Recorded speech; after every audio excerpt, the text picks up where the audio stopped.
Hi guys, bit of a windy day here in southern Spain, and what I'm going to do in this video is go through my 10 reasons for buying the Royal Enfield 500 Classic. Last week I gave 10 reasons maybe you shouldn't buy it. This week I'm going to give you 10 reasons why I think you should buy it, and the 10 reasons why I did buy the bike. The number one reason is obviously the looks of the bike. When I walked into the showroom and I actually saw this bike and looked around the Royal Enfields before I did any research or had a test ride, the first thing that struck me about the bike was the actual looks and the nostalgia of the bike. So that's my first reason, and probably most people's reason for initially thinking or contemplating buying this bike is the pure look of the bike. My number two reason, over the years I've always liked classic bike magazines, classic car magazines, etc.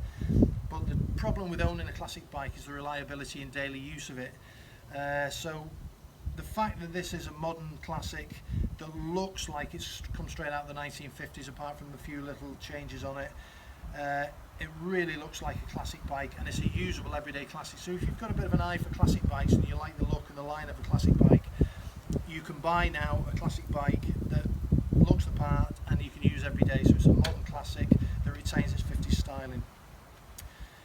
Number three on my list of reasons, once I had a test ride on the bike, I was surprised how easy it was to ride. Very nice bike to ride, very flickable around the bends. It's got quite a steep brake on the front, which makes it really controllable around bends, and it rides really nicely. So the ride and handling are my number third reason out of 10 reasons for buying the bike.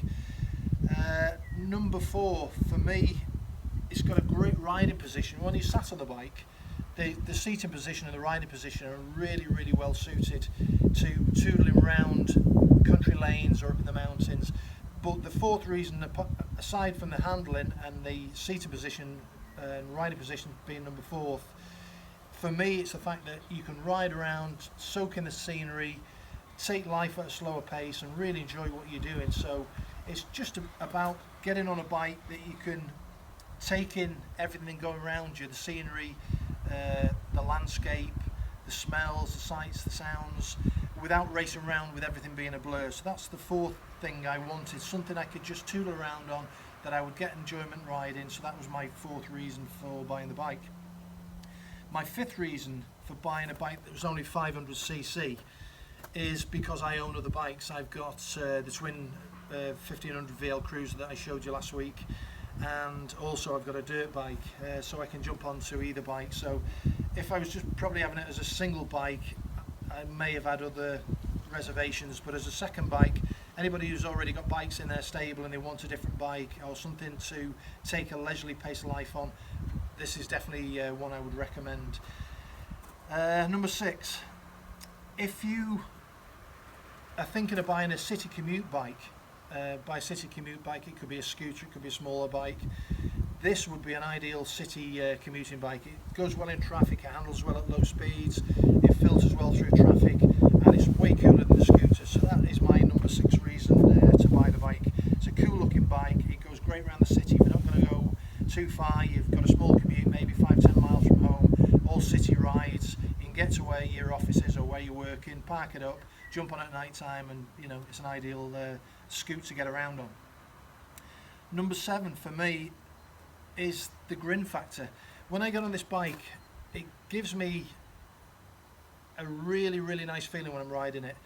It's very hard to describe, but some people are probably using this in India, where in the Indian market this is predominantly one of their main bikes. So everybody, not everybody, most people ride Royal Enfields in India. There are other bikes, but it's an everyday commuting bike. For us in Europe, generally this tends to be a toy or a weekend bike, especially if you're getting a bit older. So for me, the grin factor and how it makes you feel when you're riding it are my number seven on the list of 10 things I think you should buy the bike for.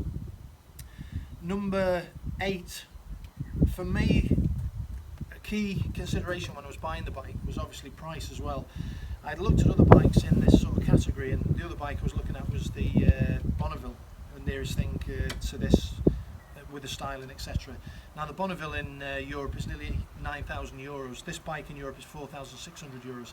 So you're looking at half the price to get something that I predominantly wanted to have an easy ride, comfortable ride around the country lanes, have a bit of nostalgia, and it ticks all the boxes. Also the emissions tax, or the road tax per year I should say, on this is very low. It's only €20 here in Europe, so yearly taxation on the bike is low, insurance group is low, and obviously the price.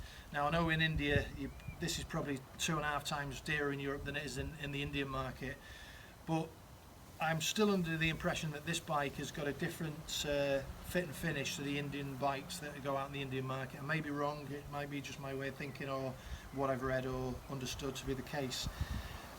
Number 9 on my list is, if you've owned lots of other bikes, i.e. big super sports bikes like I've had in the past, 160, 170 mile an hour bikes, and you've had touring bikes, dirt bikes, all the other types of bikes, this is a good bike. I'm not saying to end up at your end of your biking life on, but it's certainly a nice bike as you get older. It's you don't really have to think about riding this bike. Well, of course you have to think about riding it, but what I mean is when you're on it, it's so confidence inspiring that you can take in the scenery around you, and it's very natural, a very, very natural bike to ride, where some bikes are more technical and you need to be thinking what you're doing all the time. This bike, for me, I find very, very comfortable and very, very easy to ride. Almost harking back to the days when I had my 250s and I would scoot around on them without thinking. It all came natural. There was none of the thinking process that you have to have with bikes that go really, really quick at super speeds, where you've really got to be on the ball. You've got to be on the ball with this bike, but it's far more comfortable and easy to ride than the super sports and all the other bikes. And finally, my number 10 reason on the list, and if you look at the bike you'll understand what I'm saying now. This bike is a true retro styled bike, but it's not a retro styled bike like the Triumph Bonneville is trying to be a Triumph Bonneville from the 60s. But when you walk around the Triumph Bonneville, you look at certain parts of it and it looks like a modern bike with retro parts fitted to it, whereas you walk around the Royal Enfield and you can see that there have been changes over the last 10-15 years. Uni construction engine, now got a disc brake on the front, fuel injection, etc. But all in all, visually when you walk around it, when you sit on it, when you look at it, and you look at pictures of the 1950s bikes, it looks pretty accurate, and it looks, to be honest, to be the part. So much so that when you're out and about on the bike and people come up to you talking, they don't know whether you've restored this bike or it's new or what it is. So it's a good talking point, but it looks so close to the original bikes that it has got this real retro appeal. And again, like I said earlier, it's a retro bike from a different era. Horses for courses, people will like it, people won't like it, but it's something that you can ride as a modern everyday classic and get out and enjoy yourself on. So they're my 10 reasons basically for buying this bike, and having had this bike now about 7 months, them 10 reasons still hold true. The initial reasons I bought it are still the same reasons I have now for enjoying riding it and using it. Anyway, if you've enjoyed this video, give me a thumbs up, give me a like, subscribe so you'll get future videos straight into your inbox, and leave comments below, and thanks for watching again.